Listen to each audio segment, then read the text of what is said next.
And currently, we are connected with Russian Today correspondent Umaima, and also we are connecting with Indonesian ambassador to Russia, His Excellency Jose Trafares, who is currently going to share with us the current situation in Russia.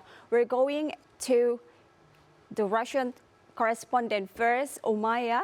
Omaya, you're here with us today. Thank you for joining us here on TVRI World. So, first of all, we would like to express our concern on the situation happening in Russia now. So, if you could describe us of what's happening now, please. So earlier on Wednesday, a strong earthquake with a magnitude of 8.7 hit the coast of Kamchatka in eastern Russia, and it's already included in the list of one of the strongest earthquakes in the world and the Kamchatka region's most devastating and destructive earthquake since 1952. The epicenter of the shock was 100 kilometers offshore at a depth of 17 kilometers, and all morning long between 5 to 6 point earthquakes have been recorded in Kamchatka. And once the earthquake struck, tsunami waves traveled away from the epicenter at a speed of 800 kilometers per hour. Omaima, we know that this earthquake was the second largest after the previous one happening about a few or 10 days ago. So if you could also tell us what is the scale actually of the damage currently impacted by this earthquake, please. Some of the biggest damage was done to regional fisheries on the coast that got essentially swamped by the waters, with lots of damages to residential buildings as well. A kindergarten has also partially collapsed. The facade of a nursery building partially collapsed, and cracks from the walls of several medical and social service buildings in the city as well. The ceiling of a terminal in the airport is reported to have collapsed as well. An electricity grid was reportedly damaged by the earthquake, causing power outages. Now, no severe casualties have been reported as of yet. And Umaima, from where you are standing now or where you are now, can you actually still feel the, like the aftershock impact of this massive earthquake from where you are at now? Well, currently I am in Moscow, which is quite west from where the earthquake happened, but reports have said that since the tsunami did hit the coastal towns, leading to fisheries underwater, seismologists have also warned of possible aftershocks of a magnitude of 7.5 in the upcoming weeks as well. So that might also lead to another wave of tsunamis. Right. So with this, tsunami alerts or warnings have been issued, particularly in the ocean, Pacific island. So is there any tsunami in the Russian waters following this earthquake? So there has been a tsunami reported earlier in the coastal area of Kamchatka. But, just to give you an image of how strong this earthquake was, due to how strong it was in Japan, it's reported that about 900,000 people were told to evacuate by authorities, where their waves up to 40 centimeters were recorded. When we go to the United States, in Hawaii, the islands there also saw tsunami warnings were heard, and the first waves triggered by the earthquake reached there. And they measure about 1.5 meters in some places in the islands. And when we look towards the west coast also of the United States, so around the state of California, the effects are also expected to hit that area with smaller waves measuring less than 1 meter. But so far, this is what's known on the situation. All right. Is there any further earthquakes estimated in the area?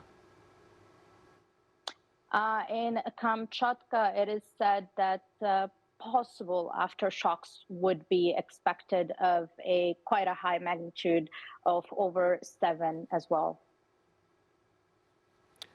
All right. Now we are also joined by Indonesia ambassador to Russia. And His Excellency, thank you very much for joining us here on TVRI World.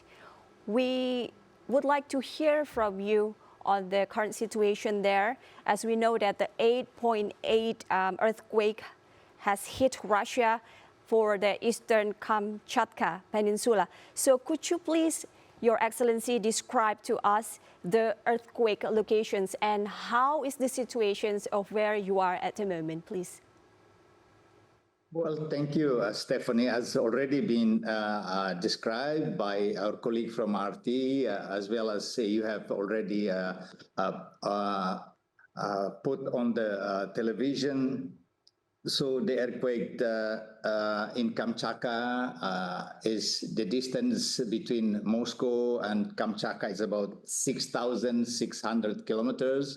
And from Vladivostok is about 2,355 kilometers, where Indonesian citizens are mostly located in that part of the world, in that area, in Vladivostok. So our concern is, of course, to make sure that our Indonesian citizens there are in secure condition.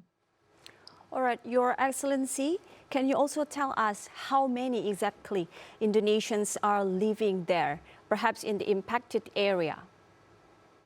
So in Vladivostok, there are about 53 Indonesians. They are students, workers, and mixed marriages, couples. So far, we have contacted our honorary consul in Vladivostok, Anton Zubko, and many Indonesian citizens that we have contacted, around 10 students and other citizens. So far, they are not impacted by the earthquake, and we hope that in a few days to come, if there is aftershocks, they will not have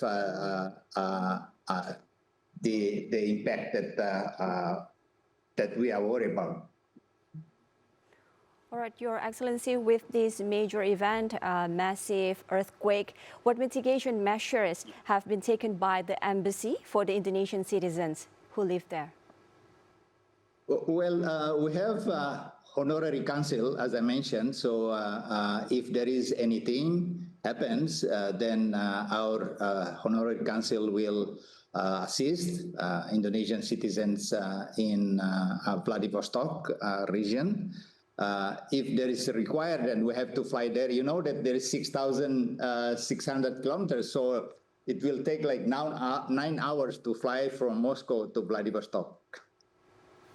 All right, and has the embassy also taken or sent an advisory for the Indonesian citizens in Russia, particularly in those affected area or impacted area, and where the most Indonesian citizens live, Your Excellency? Yeah, so far we see that there is no need to take additional measure, except we take prevention measure, and we advise our citizens to not to be close to the coast and be in the safer area and follow the instructions of the local government. And they may follow the development of the news, and we'll update them accordingly. All right. Your Excellency, we also would like to know if the Russian government has also requested or received like international assistance on this, particularly from Indonesia. So far, there is no request from the Russian government. All right. And if you could also tell us, how does Indonesia view its role in the humanitarian assistance, particularly on this massive event that is currently happening there? You see, first we have to assess the damage that it's caused and whether Russian government requires any assistance. If they ask, normally there is a good cooperation between Russia and Indonesia in addressing disasters. So we have a disaster management understanding between our countries, and mostly Russians that are helping Indonesia in various incidents like forest fires or there is a missing of planes in the past. So Russians are helping Indonesia in this regard, but there is so far there is no assistance required from our country to Russia. All right, Your Excellency, thank you very much. We're going to ask our correspondent now from the Russian Today. So, Umaima, you're still with us. We still would like to know about next, if there's any further mitigation that is going to be taken after this massive event, massive earthquake, please. Probably the emergency services are still, of course, working, and the government is still trying to assess the situation as we speak, because this is, at the end of the day, the most destructive earthquake that happened to the region since 1952. So probably we could be hearing more from the government in the upcoming hours.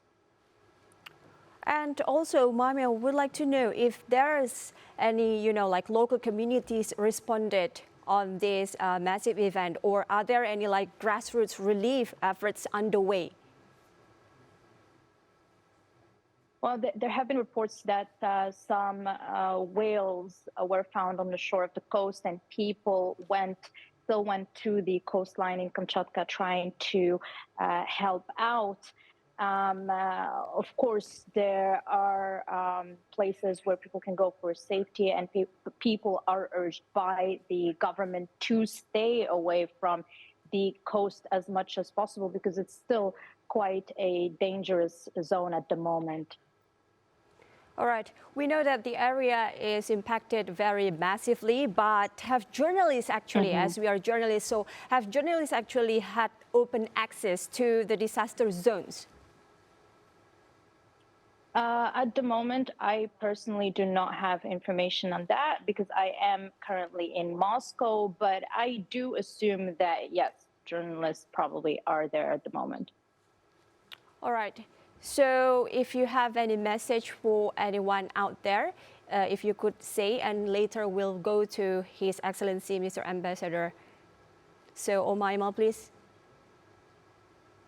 Well, I think at the moment we should be careful at the information that we're getting and where we're reading it from on the situation. And it's very important to stay calm in such a situation. Just wait for orders from the government itself. All right. Thank you, Umaima. Please take care there. And Your Excellency, Mr. Jose Trafares, if you have anything to say, particularly to our Indonesian citizens, please. Well, we are contacting them, the students, as well as our diaspora in that region. So the embassy have the hotline that they can anytime contact. It is +7 985 7502410. So they can anytime contact us if there is they are impacted by the tsunami in the days to come. All right. Your Excellency, Jose Trafares, Indonesian ambassador to Russia. And previously, we also had our correspondent from Russian world. We have Umaima. Thank you very much for your time, for sharing with us. And for now, please take care there. Thank you very much. Thank you. Thank you. Once again, we would like to express once again our concern to the citizens of Russia and also for its citizens from another part of the world who are impacted, particularly in the Pacific Islands area. So we're going to move to our next item. The Ministry of Foreign Affairs is closely monitoring the impact of the earthquake and tsunami that occurred today in Kamchatka Peninsula or the Russian Far East.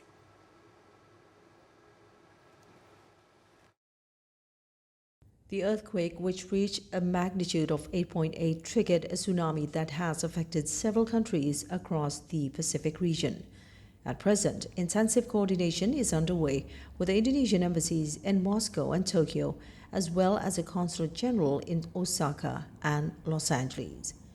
Indonesian representatives are working closely with local authorities and maintaining communication with Indonesians in the affected areas to assess the impact of the disaster on their safety and well-being. According to the Indonesian embassy in Moscow, there are 53 Indonesian nationals residing in the Russian Far East. Based on the latest communication with them, no Indonesian citizens have been reported as affected by the earthquake. The Indonesian missions have also issued advisories urging citizens to remain vigilant for possible aftershocks and tsunami-related risk.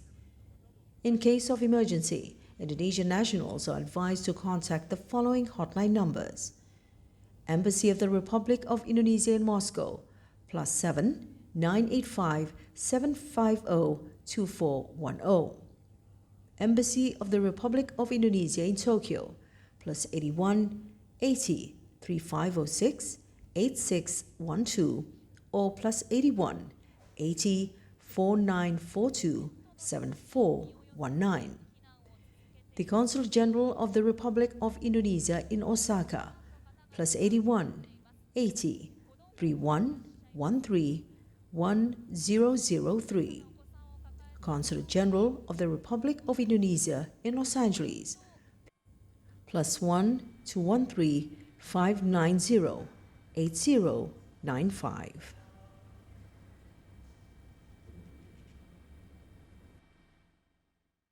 And here are 8 triggers of the earthquake that hits Russia earlier today.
Ten Indonesian coastal areas are at risk of tsunami following Russia earthquake following the magnitude 8.8 earthquake in Russia.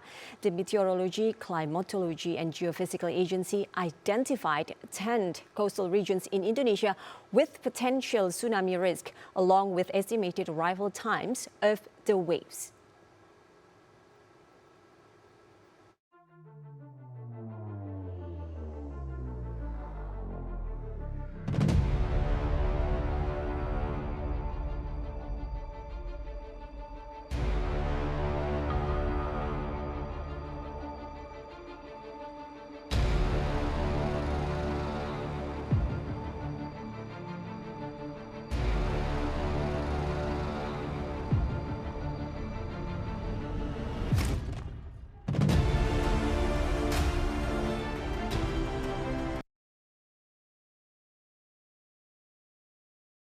And now we're also joined by Weniza and also Irwan, coordinator of the Earthquake and Tsunami Mitigations Team at BMKG Indonesia.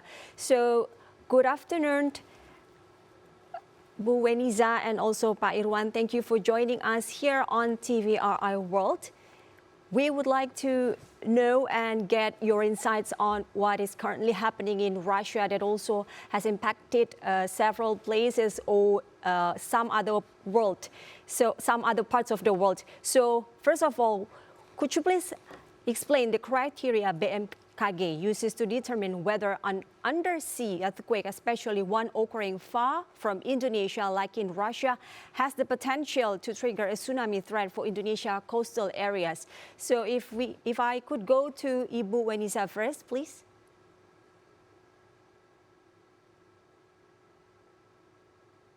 Yes, thank you very much. Can you hear? Yes, thank you very much. First of all, I'd like to say thank you for this opportunity.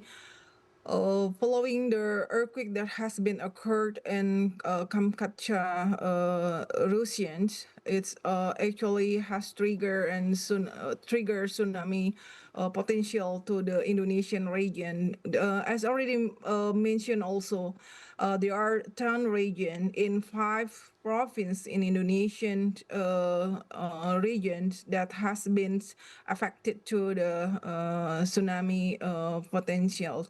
Currently, we hasn't monitor the propagation of this tsunami, as we now have an observation data from Jayapura that tsunami was detected with 0.2 meter, and also others tight gates and in Sarmi with 0.1 meter and Sorong 0.1 meter.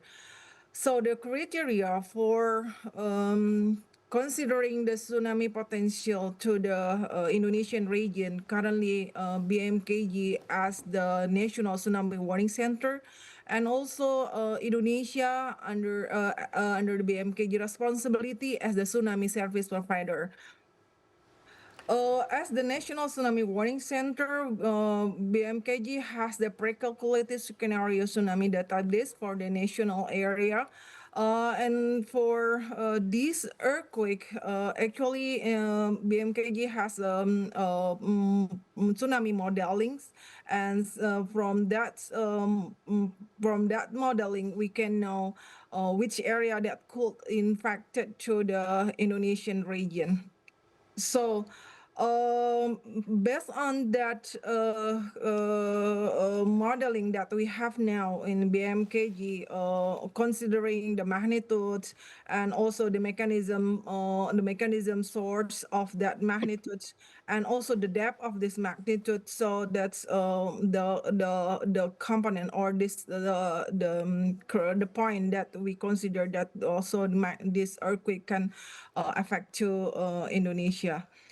So I think this is for the criteria that BMKG has doing the operational for disseminating earthquake information and tsunami warning from this earthquake. All right, Ibu Weniza from BMKG, you said we Yes. have 10 places from 5 islands in Indonesia which are prone to a massive earthquake or the following earthquake or tsunami that might be happening later. So which specific regions in Indonesia are currently under tsunami alert due to this event, and how did BMKG actually estimate the projected arrival times of the waves in these areas, please? Yeah, the specific area from all the region that has been disseminated by BMKG is on Talaut Islands, North Halmahera, Manokwari, Raja Ampat, Biak Numfor, Sopriri, North Sorong, Jayapura, Sarmi, and Gorontalo city. So from all these regions, we also inform the estimation of the tsunami arrival time that will also need to consider by the local government to take attention for this tsunami warning. So this is the specific area that we has been disseminated our information to all the stakeholder, particularly for the local DMO, local disaster management office. We disseminate our information through our several channels. First, with a dedicated line to the local DMO, we use warning receiver system. It means that this channel will have updated in real time of our information to the local DMO. On the other hand, the public also can have an information through the social media like Twitter or Facebook or many thing from the social media. On other hand, we also have information in our website, the BMKG website. So it's also be one of our dissemination tool to disseminate this information to the public.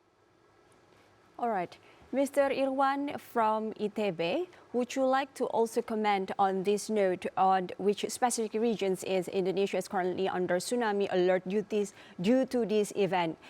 If there is also any, like the following up earthquake or the tsunami alerts also in Indonesia? Yes, before explaining the impact of the earthquakes or the tsunami to Indonesia, please allow me to share the information about the earthquake itself. The earthquake that struck the Kamchatka Peninsula, we classify it as a great earthquakes. It means that this earthquake produced or released an extraordinary amount of energy comparable to hundreds of millions of tons of TNT. And this makes the earthquakes as one of the largest earthquakes ever recorded worldwide. And Kamchatka itself, I used to visit in the area many years ago when I was students for the research. All right.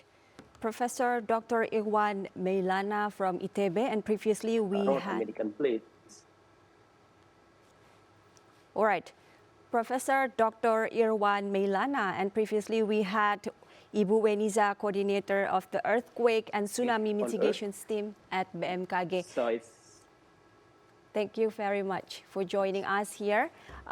Once again, Professor Dr. Irwan, if you still have something to say, if you would like to have your last statement for this, please. Yes, I would like to highlight the importance of preparedness and rapid response are very critical, especially for the local government. So the local government in the area that might be affected by tsunami, they must apply the active early warning system. Maybe they may use the information from the BMKG, and they may use any possible means to share the information to the public, probably using the sirens, using the mosque or church loudspeakers to warn the residents. And the second things, also based on the calculations, the tsunami probably less than 0.5 meters, but in some area it might be still cause significant damage. So initiate or preventive evacuations in some area probably also very important. And then I also encourage the local governments to coordinate closely with BMKG and BNPB. Maybe that's the thing that I'd like to share with the local governments and local communities. All right, Professor Dr. Irwan Maulana, earthquake expert from ITB, and also Ibu Weniza, BMKG coordinator. Once again, we apologize for the technical issue that we were experiencing before. But once again, thank you very much for your time and sharing with us on TVRI World Breaking News.